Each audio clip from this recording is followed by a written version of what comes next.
Hey guys, it's Jenny here. Welcome back to my channel. So today I have a very short November wrap up for you guys. So honestly, I really did not get that much reading done.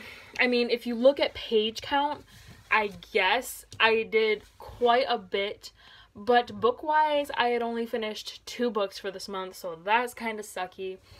But those 2 books were both 5-star books, so I'm super happy with the material that I read this month. So I don't feel too bad about it. I'm still wishing I had read more, but I'm not gonna linger on it, if that makes any sense. So we're sick of hearing me give excuses about why I haven't read a lot of books, and we're just gonna get into it.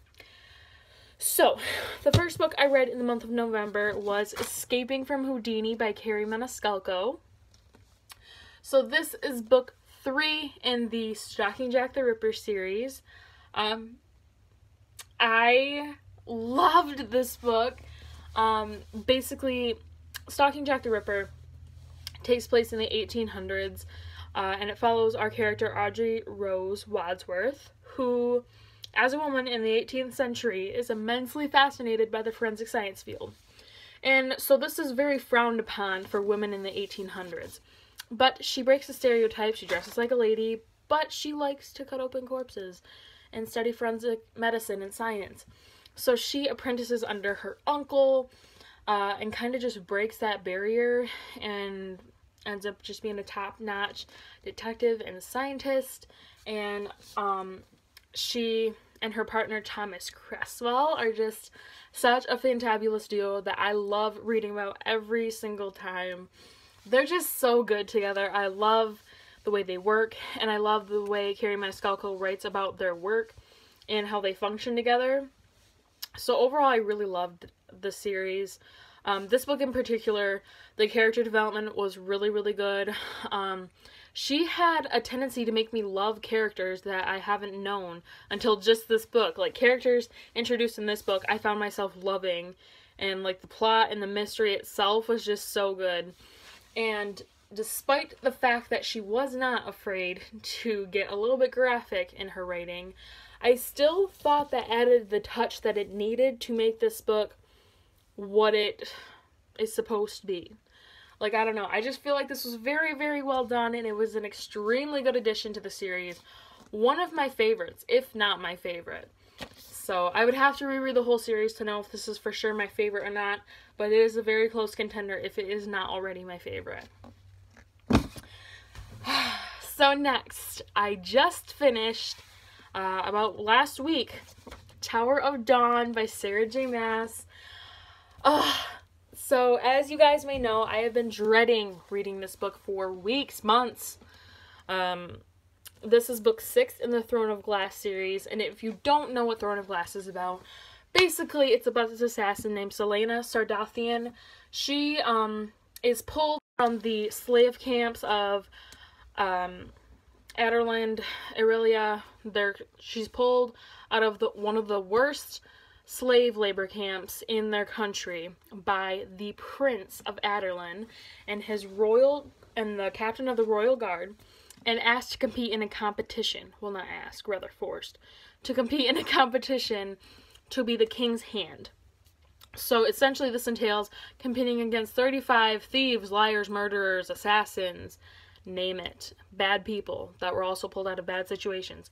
She is asked to compete in a competition to win the title of the king's assassin. And essentially after a certain amount of years of servitude, she would also earn her freedom. So she's asked to compete in this competition and live at the castle. And in this competition, her competitors start dying off one by one, and she feels a sort of darkness lurking in the castle. So not only is her job to survive in the competition, but to also root out the darkness in the castle before it kills her and also her other competitors. This series is so good. It just gets better and better and better as you go. It just gets more intricate and well thought out. It's so good. So this book essentially follows Kale and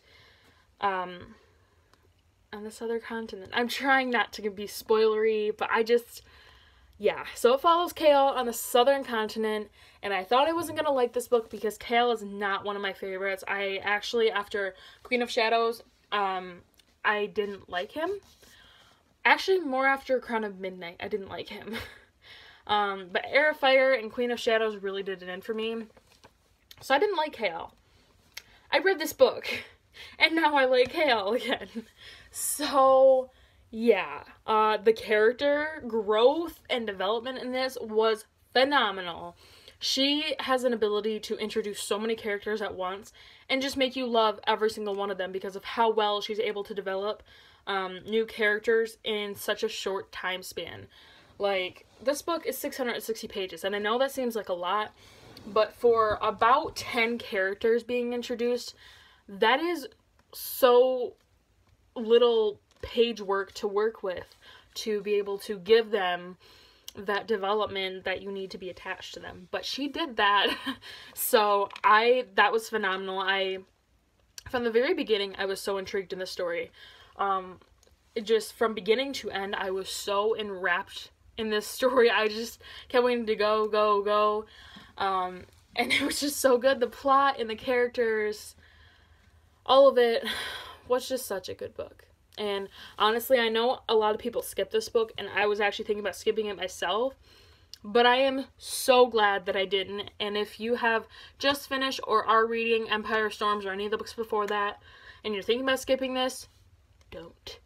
You will not regret it. It's so good, and I just feel like it adds so much more, I don't even know what to call it. It just adds so much more to the series in general. And it just makes all the characters and the friend group such a well-rounded thing. I don't even know. But this was so good. I gave it 5 out of 5 stars. Can't wait to reread it next year during my Sarah J. Maas read-along. So, yeah.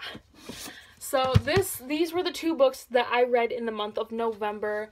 I'm definitely hoping to increase my reading rate.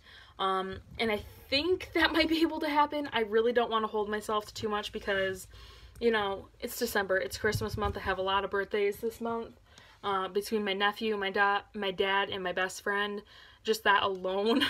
But I will also have a lot of time off on Christmas break, so there's that. So I'm hoping to read more in December, but regardless, I am so happy with this reading month. Between these, I still read about 1,000 pages, 1,100 pages, around there, so I'm pretty pleased with that, and I couldn't be happier with the books that I did end up reading this month. So thank you guys for watching. I hope you enjoyed. Comment down below if you've read either of these, or if you want to read them and need further persuasion. So yeah, thank you for watching. I hope you enjoyed, and I will see you next time.